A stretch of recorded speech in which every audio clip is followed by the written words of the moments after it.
You are living in the most dangerous time in American history. We won't take a single back step. Former professional basketball player is now the Republican Party's choice. Can you imagine Royce White, the U.S. Senate?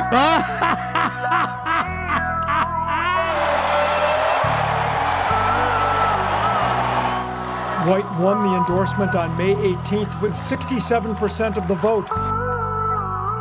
There's nothing that guarantees we win, but I guarantee you if we lose, we will die.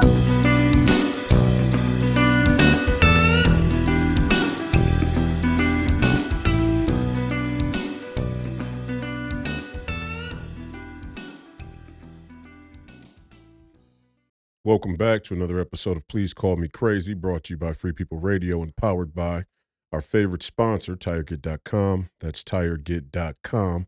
You have to buy tires from somebody, you might as well buy them from us. Help fund the movement, help support the movement. We believe in the freedom of movement.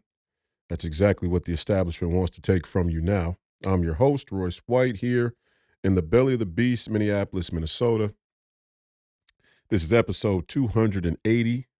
Today is September 24th, year of our Lord, 2025. What to do about Islam?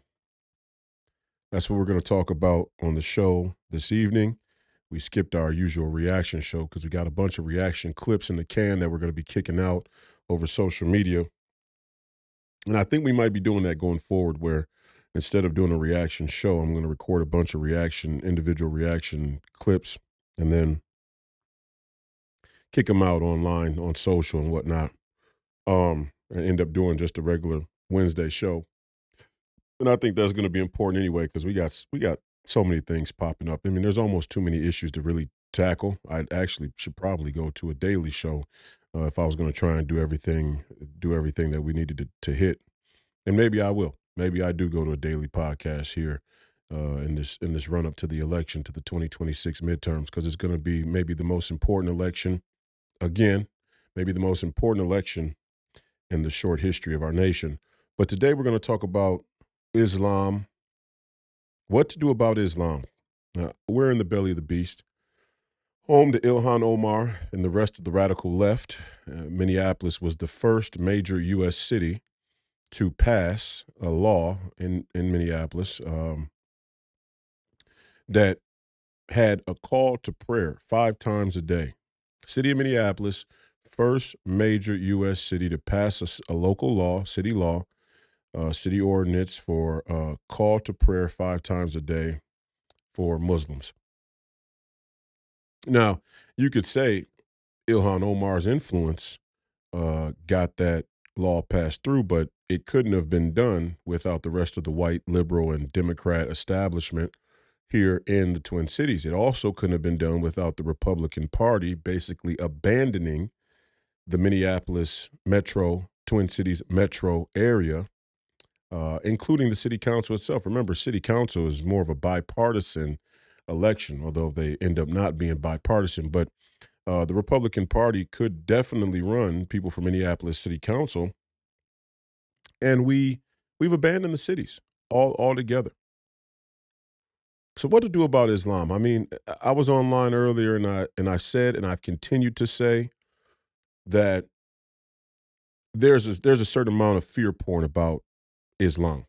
And I don't mean that Islam's not a big problem. I mean, we don't take the problem serious enough, not in our rhetoric, in our action. I'm getting tired of rhetoric in general, political rhetoric. I'm more of an activist. All right? I got up after George Floyd died and went down into the belly of the beast and organized this big protest, and we're going to go to the front door of the Federal Reserve. Let's talk about the way the money works, and we should stand outside the Federal Reserve until we have a better understanding. We've given a better understanding to our community about how finance works, global finance, national finance, local finance, how finance works, how the money works. We always talk about follow the money, but we don't seem to follow the money as much as we really should in our culture, especially in the black community. I mean, the black community is as financially illiterate as you could possibly imagine. You couldn't set up a more financially illiterate community or demographic of people per capita. At the same time, blacks are doing better in this country than they've ever done, and then they're doing all around the world. So you see, you have these dichotomies, right? Where per capita, on average, you ask a black person about the Federal Reserve and how fractional reserve banking works, or where their nearest Federal Reserve regional bank is, and they probably can't tell you. But we just reached or crossed over 2 million black millionaires in America, which is the most in any time in history. And I think it Black America now is one of the 10 wealthiest nations. The black community, Black America, is wealthier than is in the top 10 of wealthiest nations in the world. So there's a strange push and pull, and it's always tough to compare things, the local to the global, the national to the international, because our economy, our quality of life, our expectation and standard for uh, our industry, our workplace, our living conditions, our standards and our culture is different than other places in the world. So when you put everybody, even that's kind of a scam, measuring the American economy and the American minimum wage or the American cost of living, quality of life, overall GDP to the rest of the world. We got to stop that. That's already a predicate for globalism. And we're going to talk about all of that in a moment. My point being is this. I'm getting tired of political rhetoric. And at the height of political rhetoric right now is Islam. And again, I don't mean to say it's not an issue. It's a big issue. I don't think we take the issue serious enough. Let me tell you why.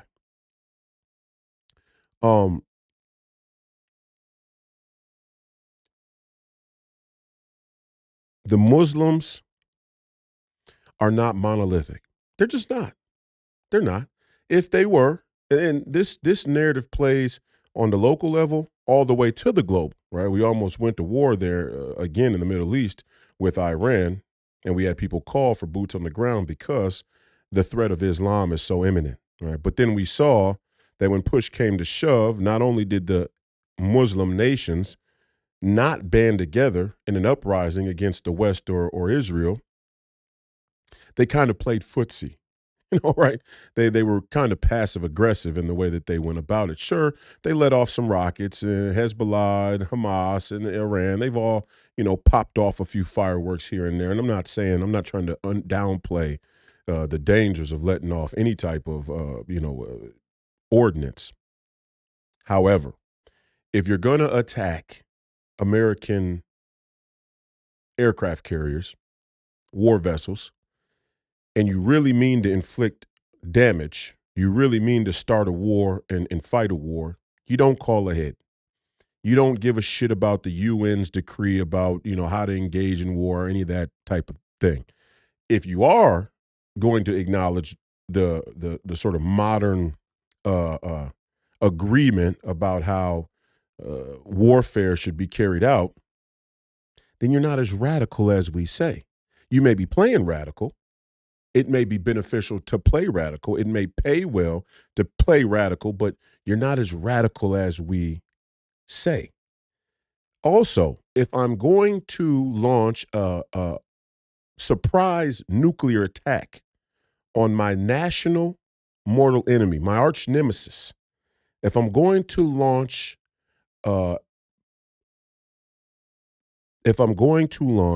surprise nuclear attack on my arch nemesis, and now we're talking Iran and Israel, I'm certainly not going to develop nuclear weapons at 3 addresses that everybody has.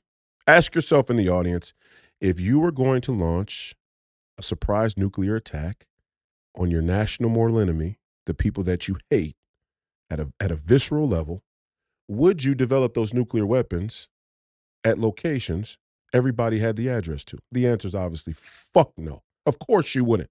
That's fucking stupid. Okay? So the question is, are the Iranians fucking stupid? Is the entire Muslim world fucking stupid? The answer is no. Because if they're stupid, that would make us really fucking stupid for giving them money and for running around afraid of them. Okay? So let's set that there. the Middle East and the Muslims are not a monolith. The Muslim culture has done well to propagandize the most radical elements of their scripture to a level where your average Muslim says that they adhere to these religious beliefs, but they really don't, or many of them really don't. Here's the proof. And remember, I'm not saying any of this to undermine the threat of Islam, because there's an even greater threat of Islam than we give credit for, or let's say we act upon. Here's the proof. The amount of unity, the amount of alliance, the amount of friendship, let's say, that we see between the pro-Hamas, pro-Islam political activism in our country and the radical progressive left, which includes the LGBTQ, tells you that the Muslims are not as serious about their faith as we believe. Because if they were, there would be no alliance with the LGBTQ. And even if you take the conventional thought process, the conventional belief about how that alliance takes place, how that alliance came to be, how that alliance works, that the Muslims believe that they can lie and use the infidels in whatever way necessary to achieve political power. If you believe that, it still undermines the integrity of their religious practice and faith. Not to them, but to us as Christians, to us as Americans, to us as Westerners. We can no longer talk about this Muslim movement, this Islamic movement, as though it's a religious movement. We're going to parse the two out. Either you're a religion, and if you're a religion, then the dogma of your faith, the dogmatic practice of your faith must match what you say your core beliefs and values and practices are. It must match what you say your religious practice is.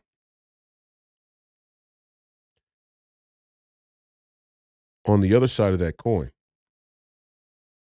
we have a similar problem in the Christian community.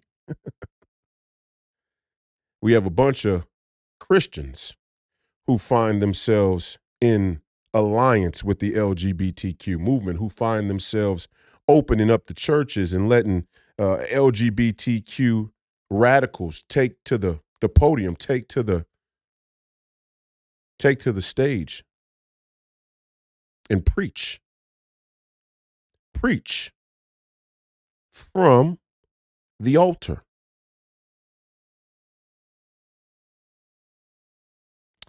And I say that in full caution. I say that as a cautionary tale. Because yes, for sure, the Muslims seem to have a particular interest in taking over where they are, political power, instituting Sharia law. At least that's their rhetoric. At least that's what they say, or enough of them say for us to have an almost infinite amount of clips and content to reference. And look to Europe. Europe has fallen. The Commonwealth has fallen. The party of Davos likes Islam. The royal family, they're globalists. It didn't work. It's not working for Europe. Now, the problem Europe has in reconciling the situation they face is that Europe, in the beginning, believed that they could use the globalist business model, the British business model, to go down into colonized Middle East and Africa and carve it up and divvy up the spoils. And somewhere in there, they got soft. Somewhere in there, our counterparts in Europe got soft on the piracy. And that's what it was. It was piracy. Let's just call it what it was. We're going to go down in the Middle East, and we're going to carve it up and pit people against each other. Muslims, by the way, we're going to pit Muslims against each other. Back to that monolithic piece we talked about, not so monolithic. They fight each other more than they fight anybody else. Kind of like in the black community. There's a similarity there. We're going to pit you all against each other, and then we're going to take your natural resources for pennies on the dollar. But somewhere in there, they got soft. See, from the old country, the old monarchy, the old British Empire, the old East India Trading Company, they would have just took your shit and stood on it. They wouldn't have made this concession that we have to let these Muslims, migrate to our country out of fairness and humanitarianism, out of altruism. This sort of self-guilt, this self-doubt, this almost self-loathing that you see in modern Europe. Let's call it postmodern Europe. And see, this is the piece that we have to get down here in America. We have to watch our European counterparts and learn from their mistake. Learn from their mistake right here, right now. We have options with how to deal with Islam in America. Options Europe maybe doesn't have. Now, you see, they're in Poland. They're saying we're kicking everybody out. We're kicking whoever out, and we're not letting you in. And that's why the Poland has a rape rate that is far, far less than the rest of their European neighbors. And you can map it straight up to the migration boom. And mind you now, nobody argues that there's a migration issue in Europe. Even on the center left, sort of mainstream neoliberal media, nobody argues that there's a migration issue in Europe. That's why when the Italian president, Melanie Fiona, I think her name was, what I'm talking about. Giorgia Meloni. I think that's her name, Giorgia Meloni. When she went off and said the answer to the answer to Burkina Faso isn't in southern Italy, right? The answer to Burkina Faso isn't in Spain, in southern Spain. It's not in southern Europe. The answer to Burkina Faso is in Burkina Faso. And what she was saying is that there is an economic underpinning to the migration patterns of some of these countries and their people.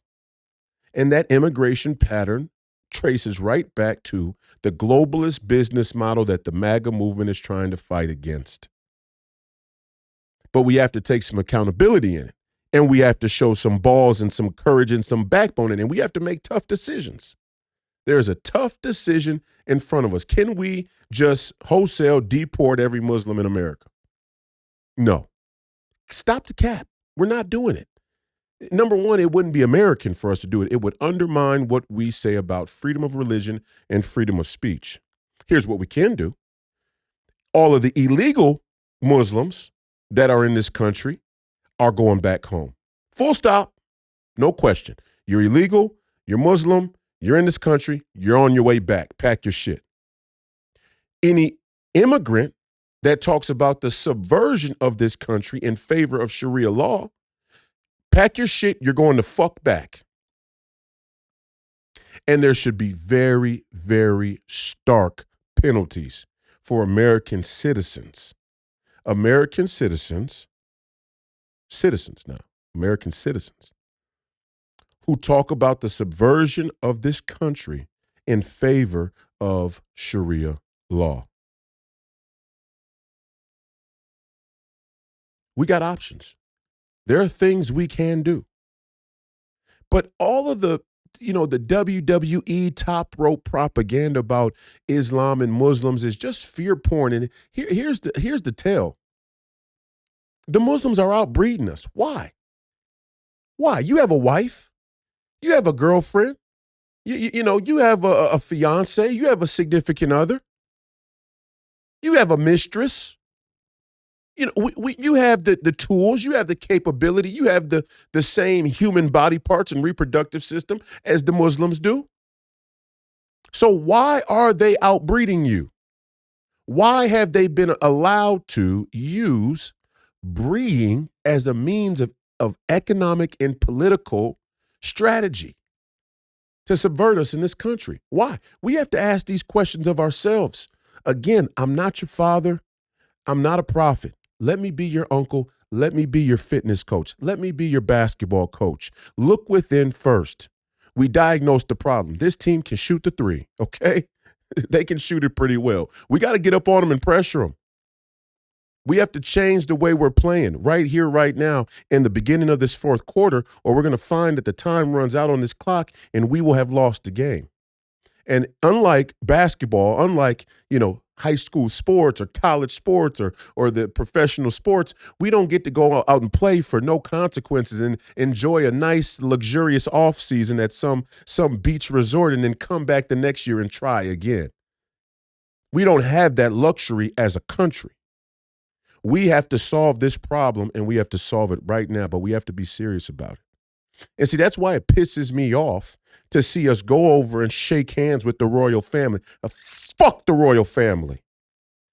Royally, okay? The royal family oversaw the fall of Europe. The royal family oversaw the fall of the United Kingdom. The royal family allowed those lukewarm, milquetoast politicians, political parties there in the UK to play fast and loose with the truth and sort of let this white guilt, this European postmodern white guilt creep up and grab their nation by the gishkis, right? We're not following them.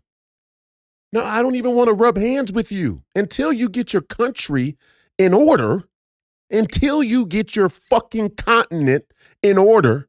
I don't even want to associate with you. Because as an American citizen, we can never allow what happened there in Europe or what's happening there in Europe to happen in this country. And we're on our way. And it's not by accident that our political elite and that our sort of Atlanticist academic philosophy has us going in the same trajectory that Europe is going in. Great Britain is falling. You have a decision to make. And we have a decision to make right here, right now. Let's talk for real. Let's get down to brass tack. We're not going to deport every Muslim. No, why? Because some of them are citizens. And as soon as you do that, you give the left exactly what they're looking for. A reason to say the Republicans only believe in the Constitution when it benefits them. And for this issue, we don't have to. This issue has a remedy. This issue can be fixed. It can be. Every Muslim that's illegal is getting deported. Full stop. If you're Muslim and you're here illegally, you're on your way back. We know that.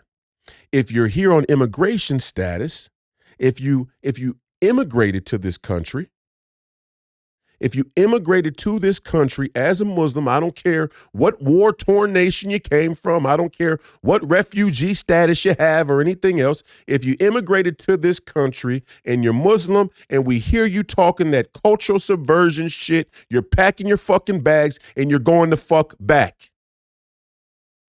We will get you a nice, luxurious boat ride back. It might not be so luxurious. Matter of fact, we're skipping the luxurious part. That just kind of rolled out because I'm American, right? But, we're kind of gracious and generous with our severance packages. It's kind of a typical American culture. For this one, fuck you. You're not getting a luxurious ride back, but you are going back. Okay? If you're in this country and you talk American subversion, that you want to bring down the empire. Remember during January 6th? Remember when the great Steve Bannon said that all hell is going to break loose there in Washington, D.C., because he knew, like many of us knew, that there was going to be a huge, huge, huge protest for what we now know are elections that are not secure. And you could argue that American citizens have every right to protest if elections aren't secure. In fact, I don't think we take election security serious enough on either side of the aisle. We kind of just assume that our elections are secure because it's convenient for us. It helps us sleep better at night. American citizens should protest if they believe their elections aren't secure or there's been fraud or there's been cheating. Now, did they have to take it as far as they took it? Some of them. Did some of them have to take it as far as they took it on January 6th? Obviously not. Was it as bad as everybody made it seem? I mean, come on, 9/11. If you compare January 6th to 9/11, you are a liar. But that's not really the point. The point I'm bringing up January 6th is, remember how everybody talked about sedition? Remember how all the Democrats said that the great Steve Bannon and all these other people were seditious? That their rhetoric encouraged the subversion of the American government? What about all of the Muslims and all of the progressive left Antifa activists that talk about the fall of the American empire, the fall of the Judeo-Christian West, the fall of the Westphalian nation state, the fall of the tyrannical patriarchy? Why is it that the left can openly talk about the subversion of the West, of our nation, of our government, without any reproach? Without any criticism? Why is that? So I think it's great. I agree. Anybody who talks about the subversion of our country, and we find that your political activism aligns with that desire, you are going to face the harshest penalties imaginable. Sedition. Absolutely. Yeah, let's broaden the scope of sedition for sure. Because when you really look at it, who is more interested in the fall of America as it stands today, the left or the right? I'm in the Republican Party. I think one of the criticisms of the Republican Party, or let's say the conservative movement as a whole, is we are too comfortable with the way America is. Actually, the MAGA movement is the first iteration in recent memory that really brought a strong criticism to the status quo of American government. That's what the MAGA movement is really anchored upon is, hey, wait a second. This government, this bureaucracy, the administrative state, the security state, the deep state, these institutions are problematic. These institutions are destroying our country. And you could make an argument for that. And if we want to broaden the scope of sedition, then we would also have to apply it to the institutions. So when you Democrats say that bringing down the institutions, you consider the load-bearing walls of our democracy after World War II, those also are up for scrutiny as to whether or not they stand for this country or do they stand for their own institutional power. So the sedition is going to have to be expanded to the institutions as well, in which case the CIA is going to be hot on the fucking griddle. Hot on the griddle. And a bunch of you other security state agencies. Hot on the griddle. Do they really stand for this country? I don't know. You make an argument. I don't know. I know. I don't know what you think. I don't think they do. You have to decide for yourselves. And you can make an argument. You can say, hey, well, sway back and forth on the fence. I think they're seditious. I think that they believe that they are an entity in and of themselves and that they really run this country more so than they're trying to protect this country or ensure that it has prosperity and well-being, because your well-being is certainly not their first priority. If you think that the well-being of the American people is the CIA and the security state's first priority, you are a fucking cuck. You like your government fucking you over. You get off on it. And see, when we get to that part of the conversation, it's very difficult for me as a young Republican candidate to watch all of you middle-aged, middle America white folks fear porn about Islam because your fucking security state is funding radical Islam up through the gills. Oh, we need the oil from Saudi Arabia. Oh, we have to do business there in Abu Dhabi or the UAE. The Emiratis. We have to do business with the Emiratis. The best way to de-escalate all of this tension in the Middle East for Israel is to do business with all these Arab and Muslim nations. Okay, choices. Sure. Fine. And President Trump was right to play this card because his gauge of the situation, his gauge of the temperature is, I don't believe all of these Muslims are really as Muslim as they say. I think a lot of these Arab leaders are more interested in money than they are interested in Muhammad. And it proved to be true because a lot of those radical Muslims, and the reason I bring this up is because, see, you can't have it both ways. In the conservative movement, even in the MAGA movement, I see people online saying there is no such thing as a good Muslim. All Muslims are radical. All Muslims are bad people. All Muslims are whatever. Then why the fuck we doing any business with them at all? If all Muslims can't be trusted, if all Muslims are radicalized and seek the dogmatic practice of Islam and Sharia law, then why do any business with them at all? See, because I'm like a real Christo-nationalist. So if we're saying, and listen, I can even get there. I can even say, by and large, I don't like what I'm hearing from these Muslims. I think these Muslims are getting a little beside themselves. I think these Muslims better pump their fucking brakes talking that Sharia law shit in our country. I'm there. I'm with you. Okay. But if I'm going to go there, then we have to draw a hard line on trade. Then our trade, our economic policy and foreign policy has to reflect our desire to maintain the DNA and fabric of this country. And as soon as it doesn't, then we're no longer in this Christo-nationalist state. So I don't want to hear or see your fucking comments about it because it's bullshit. And it's especially bullshit when there's an estimated 30 to 40 million Christians that won't even go cast a ballot. So you got a fucking opinion about our country, about our communities, about our laws, about our courts, about our trade agreements, but you don't even want to be involved in the process. I guarantee you who will be involved in the process.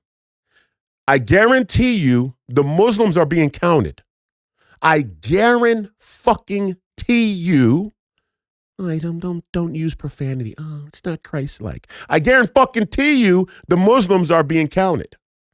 I guarantee you the Muslims in this country have operationalized their political power grab. I guarantee you the alliance you see between the pro-Hamas activists and the LGBTQ isn't by accident. It's not a coincidence. It's organized. It's organized. And I hate to have to talk to you like this. I really do. But we got to get in gear here. Seriously.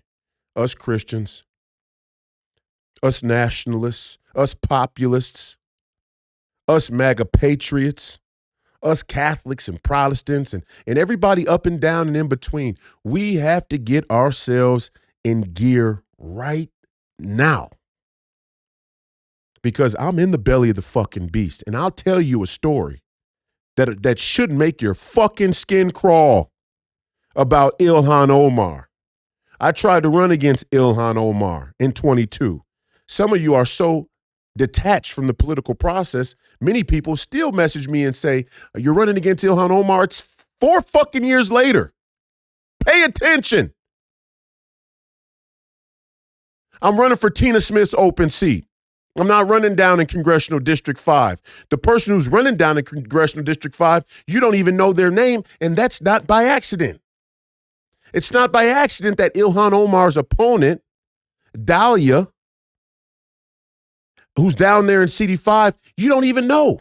And why don't you know her? Why aren't they parading her out on Fox News? Why aren't they bringing her across CPAC and all these other huge conservative events? And why isn't ILHAN Omar's opponent, her Republican opponent, now for the second or third attempt, and she ran back in 24, now she's running again in 26. Why isn't Dahlia from Congressional District 5 being promoted all across the conservative airwaves?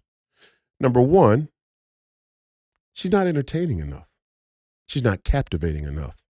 Number two, there is a serious contingent within the conservative movement that likes ILHAN Omar exactly where the fuck she is so they can raise money off of her. And that is maybe the most reprehensible thing that I have come across since I started running for office. There was even a story, if you're familiar with the last election, Laura Loomer and I collaborated to tell Republicans, this is how you can differentiate the candidates who have sacred honor versus the ones who are here to be professionals, okay? We got some professionals in American politics, obviously. Here's how you can separate the two out. Here's how you know that I'm who I say I am. Because in a primary where I only won by about 10 to 15,000 votes, I believe, I was willing to sacrifice the votes from my own home city on the Republican side in order for them to cross over and vote for Don Samuels to get ILHAN Omar out during the primary. And I can't tell you how many Minnesota Republicans had a problem with that. I can't tell you how many donors had a problem with that. I can't tell you how many consultants had a problem with that. One of which goes by the name of Matthew Brodsky, who works for Dahlia's campaign. Currently, he's her campaign manager, if I'm not mistaken, or was at the time. Matthew Brodsky, campaign manager of Dahlia's campaign, the Republican candidate running against ILHAN Omar, was on the record with a number of people saying, we don't want ILHAN Omar out of office. We like her. She helps us raise a lot of money. That's the truth. That is the truth. And I would invite Matthew Brodsky to make a public statement that he didn't say that. Or the Republican establishment to make a statement that they don't benefit from raising money off ILHAN Omar. Or let's get Fox News and the rest of the conservative media to make a statement that they don't benefit from having ILHAN Omar there. And just fucking maybe, that's why the Republican Party in the state of Minnesota has abandoned the metropolitan Twin City area on the brink of our state being lost to communists and Satanists. Just maybe the reason we don't spend a single fucking dollar down there in Minneapolis or St. Paul to try and convince our Minnesota residents that the Democrat Party has failed them, just maybe we don't spend any time, money, or energy down there because we like ILHAN Omar in the position she's in so we can raise money. Just maybe. Just maybe. And see, we have to deal with reality. The reality of the situation is this. Worst case scenario, The Muslims are as dogmatic as they preach. They are as serious about taking over as they say. And they are as willing to breed their way to a majority and institute Sharia law. That's the worst case scenario. Sharia law in America, in some of these, starting off in some of these cities, and then maybe to a state and maybe counties, and before you know it, that Sharia law in America is a real thing. That's the worst case scenario.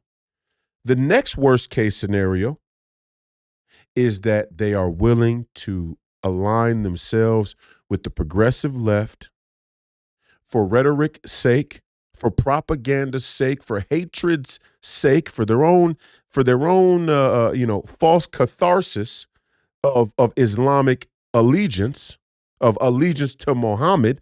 They're willing to align themselves with the homosexual infidels in order to grab political power, and then they plan to push and pull and punk the progressive left around like they're doing now with ILHAN Omar and Omar Fateh down there for Minneapolis mayor. That's the next worst case scenario. Both are unacceptable. Both we have to fight against. But in order to do it, we got to cut the bullshit. Cut the shit. If you out there as a Christian spend more time talking about how bad the Muslims are and how dangerous them taking over will be instead of getting involved in the political process, then you are a pussy. Let me say it again real slow and with less profanity.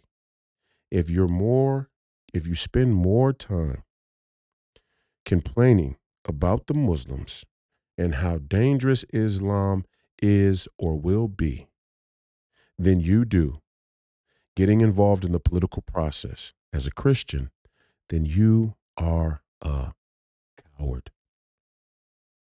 I'm tired of rhetoric. And I'm not saying that because we shouldn't talk about the issues. I'm not saying we can't voice our opinions about Islam. And I'm never, the Muslims that I meet, they like me. See, because I was willing to say free the Uyghurs when the Chinese government was going around and carting off millions of Muslims to concentration camps, and the Democrats never said a word about it, and the Republicans were slow too as well. Let's be quite honest. And this isn't just some CIA propaganda or some deep state bullshit because the Chinese government admitted to it. Okay, remember. President Xi, almost just without any shame whatsoever, made a public statement. We're re-educating them. We're re-educating these radical Muslims. The Turks, the East Turkestan Uyghur Muslims, 2 million of them just carted them off for being Muslim. Now, their claim was that the security state of the West was trying to encourage an uprising in East Turkestan to undermine the CCP and the Chinese government. That's they used our play against us. You see how that works? The CCP, and they're smart. Oh, have you ever seen some of those young Chinese kids play Go? They make the chess players look like infants, okay? They make the chess players looking like, drooling infants. Okay? Chinese game Go is like chess on steroids. The Chinese are playing the long game, and they are wicked brilliant. And they are masters in propaganda and counter-propaganda.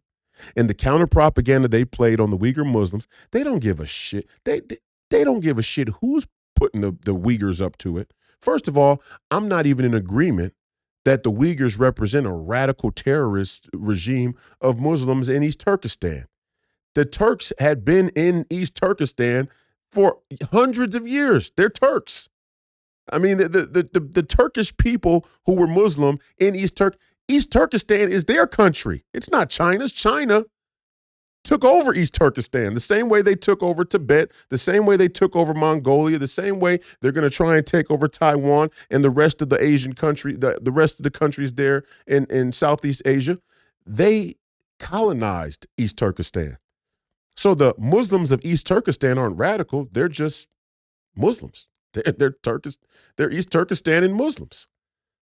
But the narrative that China played on the rest of the world, the propaganda that they pushed was that the security state, the Western security state, did the same thing in East Turkestan that we had done so many other times throughout the Midwest and Asian, the Middle East and Asian region of funding and encouraging uprisings and regime changes through radical Islam. And if you are at home and you're a conservative or a Christian or a Republican and you don't realize that our security state has funded the rise of radical Islam where we needed to for our national interests and strategic purposes for the last 3 decades, all you have to do is look right there in Syria, where we now support Al-Qaeda affiliated leader because we didn't like Assad. And remember, oh, by the way, remember, Gaddafi was the last one to make an epic United Nations speech like our great President Trump did in the last few days. Gaddafi was the last one to throw down at the United Nations and say, wait a second, wait a second. You funded all of these terrorist groups. Where did Osama bin Laden come from? He didn't come from Afghanistan. He sure as hell didn't come from Libya. He came from Saudi Arabia. He was a Yemeni national. They found him in Pakistan.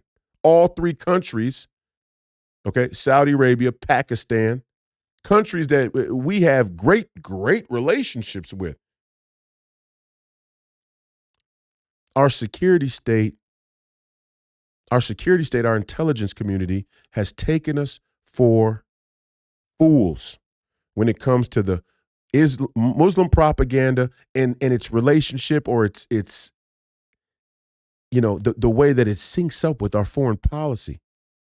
And this is the way by which the double, and let me show you how deep this shit really gets.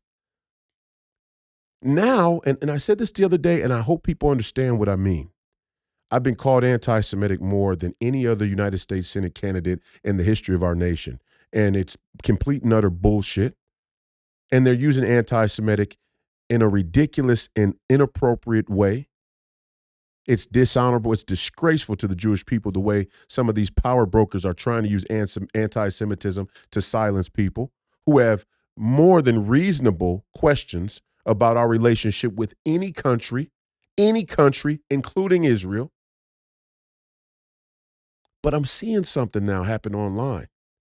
What's happening online now is our political dialogue is devolving down to Israel or not Israel, against Israel or for Israel. That's not enough. That's not enough to save this country. For sure. We should all be able to question whatever we want, whenever we want. But the problem is we have the tendency, our gauge is broken. We have the tendency to just kind of go one way or the other. And it's understandable why, because right here in the middle ground is usually where the uniparty, where the protectors and purveyors of the status quo consolidated a manufactured consent about corruption. They use political misinformation and disinformation to consolidate a narrative, to control a narrative about a corrupt status quo. So we're afraid of this spot now, the American people. And see, the CIA understands this. Never forget the CIA head was once on the record saying, we'll know our mission is complete when everything the American people believe is a lie. That, to what I said earlier, is a testament of an intentional and systematic institutional cultural subversion. Let me not do my fingers like this or they'll say I'm Illuminati. But you see what I'm saying? This is what our country is devolving into unless we have the sacred honor, the national honor, the balls, the backbone, the integrity, the moral integrity, the righteousness to cut the shit. We have to get every Muslim out that's here illegally. If you're Muslim and you're here illegally, you're going the fuck back. Pack your bags now. Every Muslim that has immigration status, that talks this cultural subversion shit, you're going back.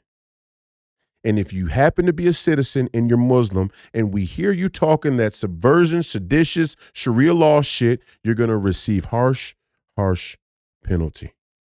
We have options, but we have to get serious about it now. And what's the holdup with this ILHAN OMAR immigration investigation? This immigration records investigation. Where is that? Where is it at? I want to see where is the investigation? Where is the result of the investigation? The president's already made a statement. Let's get the fucking gear. If it ends up that it's not true, then it's not true. If we don't have the records to prove that it's true, because our record system's so fucked up here in Minnesota that the Secretary of State doesn't even want to give our voter rolls to the Department of Justice, let alone probably keep decent and sound immigration records. If that's the case, if there aren't good enough records, then fine. But you 4 or 5 Republicans that voted not to censure ILHAN OMAR for the disgusting shit she said about a man being assassinated, you people should be primaried. You people should be ashamed of yourselves, and you should be primaried. The same way, Jimmy Kimmel, all of the people who are anti-Trump, even on the Republican side, now they're, Jimmy Kimmel should be able to say what he wants. It's freedom of speech, freedom of fuck you. You don't get to talk to us about freedom of speech because we know if you had the levers of power, the unvaccinated black people would be in a fucking concentration camp. That's what you wanted. That's what they asked for. That's what they promoted. That's what the Democrat Party and the Democrat platform and the Democrat philosophy yielded in the American people. Vox populi, vox Dei. And just because you are God doesn't mean that you're a good God. You could also be a false God. Vox populi, vox Dei. The voice of the people is the voice of God. And at a moment in the pandemic, the voice of the people said, if you're unvaccinated, we should be able to lock you in your home like China. Like communist, atheist, totalitarian China. If you'll lock me in my home for being unvaccinated, if you will imprison me for not taking a profit product from the pharmaceutical industry, from the medical industrial complex, if you will lock me in my home and imprison me for not taking a profit product from the medical industrial complex, Lord knows I don't have free speech. Come on, what are we talking about? Lord knows if you'll lock me in my home for being a shameful black person that refuses to take an experimental vaccine, Lord knows I don't have freedom of speech. Not to mention all the people you censored who even said the word vaccine on YouTube. YouTube and Google admitted it. They admitted that they've been censoring conservative voices, which really means they've been censoring people who were COVID skeptical,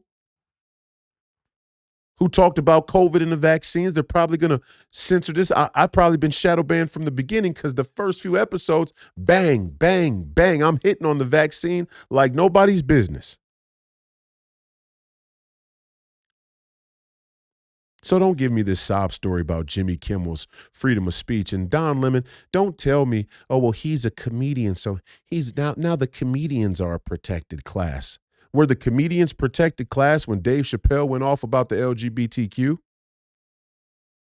Would the comedians be a protected class if a bunch of white comedians wanted to fly the N-word? Are the comedians always a protected class, or are they only a protected class when,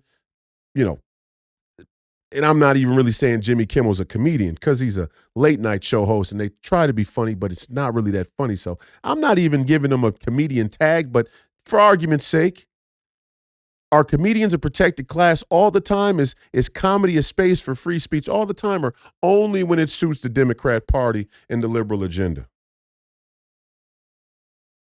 And you see how fast and loose they play with the truth. We know that. We could play the tapes. We could run the tapes 1,000 times over. We know who these people are. They're fucking liars.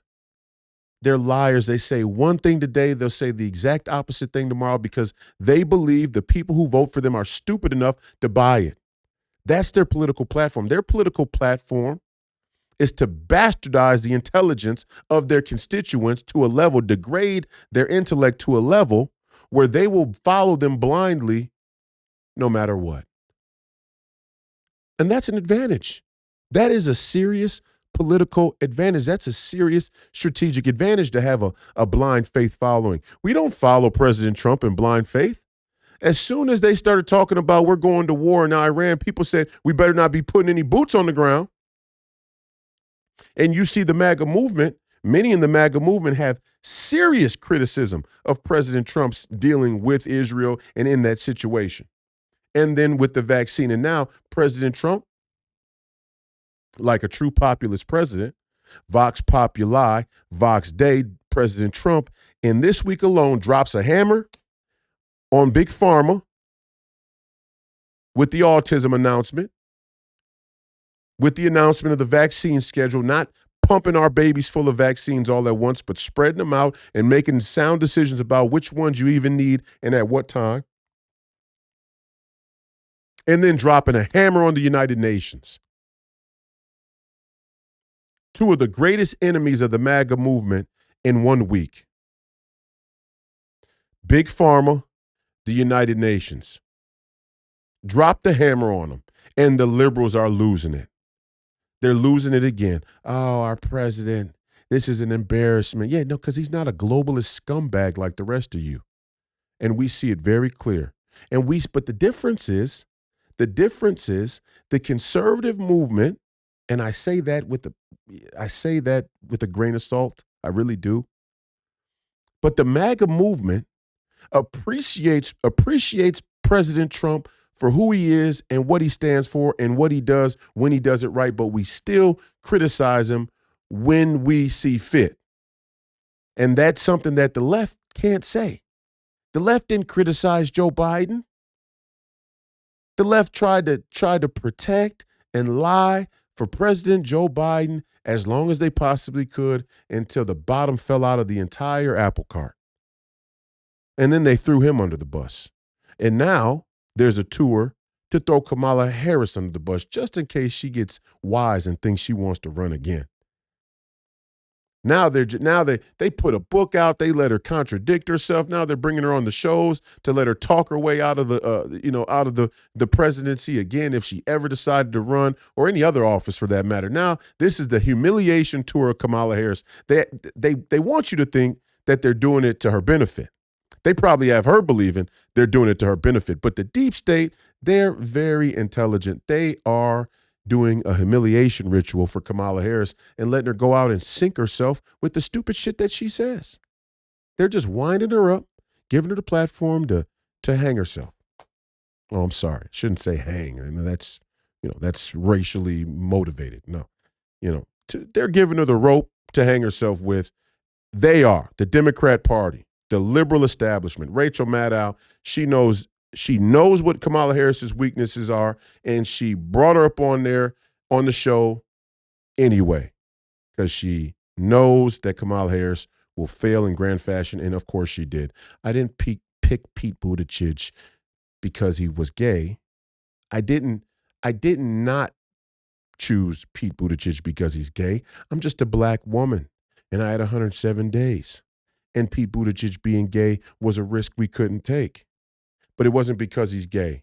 But I feel really sorry that I didn't pick him because he's gay. I mean, give me a fucking break. These people think you're stupid. And the scary part is, again, they don't think you're so stupid that they're going to run Kamala again. They're going to try and humiliate Kamala and then turn around and tell you that AOC and Pete Buttigieg make the perfect ticket. And you should believe these two idiots now. They're not going to run Fetterman for president. They're not going to run the one guy who's even willing to save face for him because he's there just to save face. This is how the game works. We have to become more sophisticated and ahead of the curve in our thinking. And I get it. I understand. I totally get it. When you see what that radical Muslim persona, and you hear the tone, you see the videos of those Somali rallies, and they got that real loud and aggressive tone, and you hear some of these jihadists, these radicalized Muslims from the Middle East, and you can watch the videos, the terrorist videos, and they're cutting people's heads off, and they're screaming death to America and all of this. I understand. They're the best boogeyman the business has ever seen. I get it. But never forget, you're an American. You are an American. The only thing you need to fear is feckless and spineless leadership. This country's foundation, this country's ideals built the strongest nation in the history of human civilization. A nation so strong that the rest of the world has to try and team up to bring us down. And they haven't been successful yet. And they won't be successful if we cut the shit. We don't need oil from Saudi Arabia. We don't need oil from the Middle East. We got oil down there in Venezuela. We got oil up there in Canada. We got a hell of a lot of oil right here in America. Never let the security state win by conflating the need for oil-based energy and our religious affiliation and love for Israel because of the Judeo-Christian West. Never let your security state blend the two together, because if you do, you are on the track to losing your freedom. At the moment where you let the security state and the intelligence community's propaganda conflate the need for energy and oil coming from the Middle East and our protection and security for Israel because of our Judeo-Christian relationship, you are a sucker. That's the difference between me and Tel Aviv Levin. Because Tel Aviv Levin says the same thing. He says, why are we pussyfooting around with all of these Arab nations? Why are we doing all these deals? These deals seem like a capitulation. Okay, Mark. Yeah, I hear you. And in a way, I understand what you're saying. But the answer for us in the MAGA movement is we want to pull out of this shit altogether. You guys deal with it. You guys hold your own. You want to do greater Israel? You do greater Israel on your own.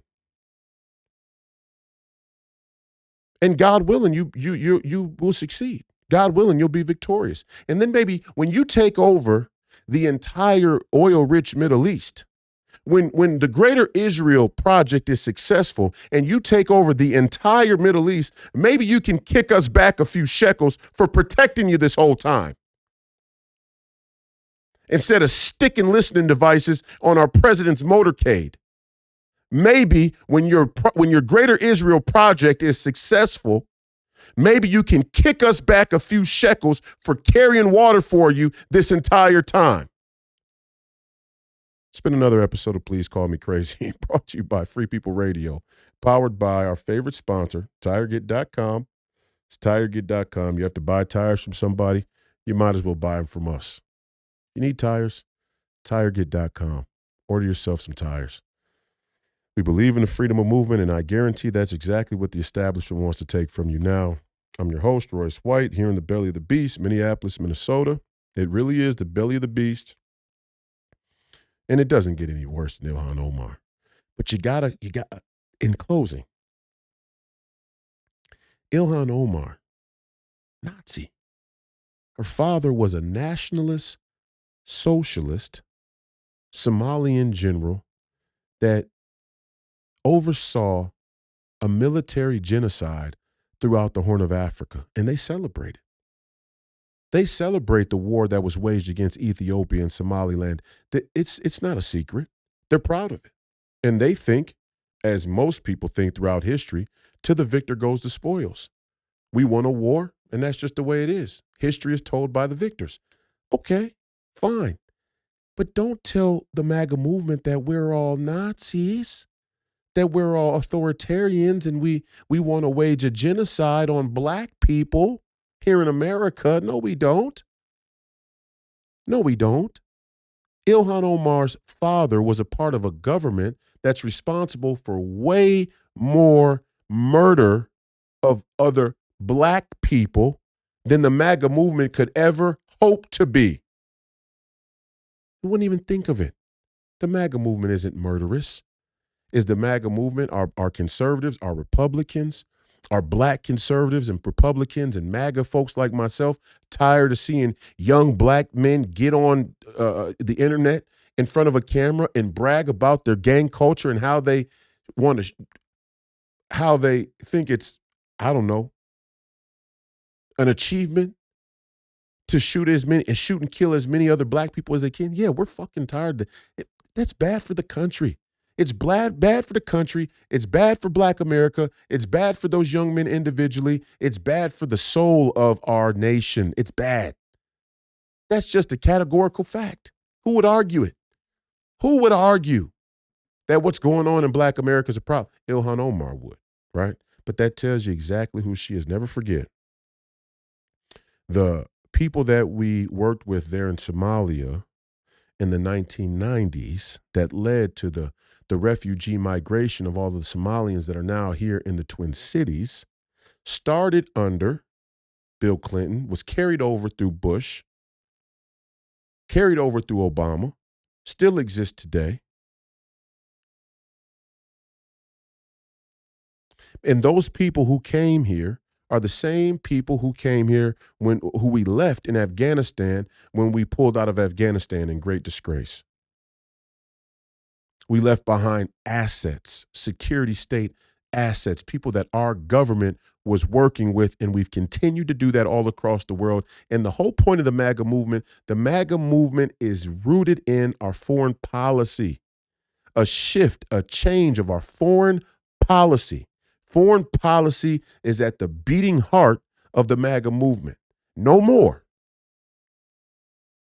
It's not so much to say we want to see the empire fall as that we want to see the empire change and shrink and come on home, because if we like small government, then we can't be in charge of a worldwide empire. You can't have it both ways. You can't have a small government that's in charge of a global empire. Everybody understand that out there?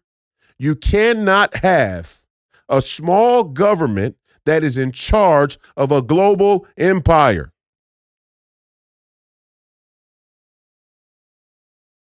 And as soon as we wrap our hands around that, as soon as we wrap our minds and our arms around that, and we bring it on in close and we embrace it, you know, like a fuzzy stuffed animal, like a little child, just embrace that concept that we cannot be a small government and run a global fucking empire. Then we can have some real conviction in telling all of these radicalized Muslims that want to see the fall of America, go the fuck back to where you came from. But until then, tune in next time for Please Call Me Crazy. We appreciate your viewership and listenership today and in the future. On Friday, we will probably have another Hebrews episode. I hope you guys are watching Hebrews. The conversations between myself and Professor Penn are deeply intellectual and have great historical gravitas to them. The great Professor Penn is a wealth of historical knowledge, and we will resume this conversation on Friday because I believe that Professor Penn just had Mohammed, who is a Somalian Republican here in the Minnesota Republican Party, and talks very candidly about the Somali culture, the Muslim culture, the history of Somalia, and the inner Somalian political dynamic that's happening right here in the States. So if you're interested, really interested in the history of Somalia and the Somalians that are here in Minnesota, make sure you go watch the podcast with Professor Penn and Mohammed. And look, I don't mean to get down on you today. I watch some of this stuff, and all I see is that the algorithms and social media are just pulling us towards, like the great Steve Bannon says, know to separate the signal from the noise. And he does the best that he can. He does the best. There's nobody in the business better than Steve Bannon. And I just say that it's not because he's my guy. He's my mentor. He's my friend. He is. And so am I a little biased? Yeah, you could say that. But honestly, I don't think there's anybody in the business is better. I don't think anybody in the business is more straightforward. When the administration is doing something that he doesn't agree with, boom, he's right there to drop the hammer on it. When they're doing something that forwards the MAGA agenda and the America First agenda, he's pushing it and promoting it. And he has the sacred honor, he has the integrity, and he has the confidence, the courage to distinguish between the two and speak full-throated about either way. Either way. But even there, I again, I just see throughout online the new, it's Israel, and it's you want to have both, and I get it. The answer is we need to divorce ourselves from both things. We don't want Sharia law, but that doesn't justify Zionist control. We don't want Zionist control, but that doesn't mean we align ourselves with radical Muslims and Sharia law. Can everybody get behind that? Is that some fucking crazy rocket science? Is that rocket science? Is that political science? What I'm saying? We don't agree with Sharia law, but that doesn't justify Zionist control. We don't want Zionist control, but that doesn't mean we align ourselves with Sharia law and radical Islam. Is there anything wrong with that? I mean, why are we so invested in a dichotomy that pays us nothing, that benefits us zero? These WWE dichotomies don't benefit the American people at all. We don't want to be controlled by Zionists. We don't want to be told we can't criticize Bibi Netanyahu and any of his policy or any of his government's actions or decisions, which, oh, by the way, sometimes include accidentally bombing Christian churches and killing American citizens. We don't want that type of Zionist control over this country. But that doesn't mean we run into the arms of Sharia law. We don't want Sharia law here in this country. We don't want Islam and all of these war-torn countries all throughout the Middle East that can't even get their own act together, let alone tell us how to fucking live morally. We don't want to. We're not merging with Sharia law. Sorry. And if the Canadians want to let their country be taken over by Sharia law, then we'll be coming to annex that country too. Because we're not going to let a Sharia law-led country even be on our borders. We're not going to let Sharia law run a country even on our borders. But that doesn't mean that we have to choose Zionist control. Is that hard? Is that so hard? I don't think that's difficult, guys. I believe in you. I have faith that you will see the pragmatic and practical approach of not being pulled into the WWE dichotomy. We are America first. America first. America first. We'll see you on Friday night. Godspeed.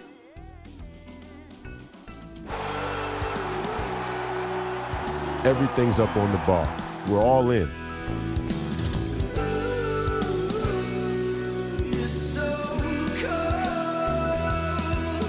We get to decide. Do you want to live on your knees or do you want to die on your feet fighting? That's the decision you get to make now.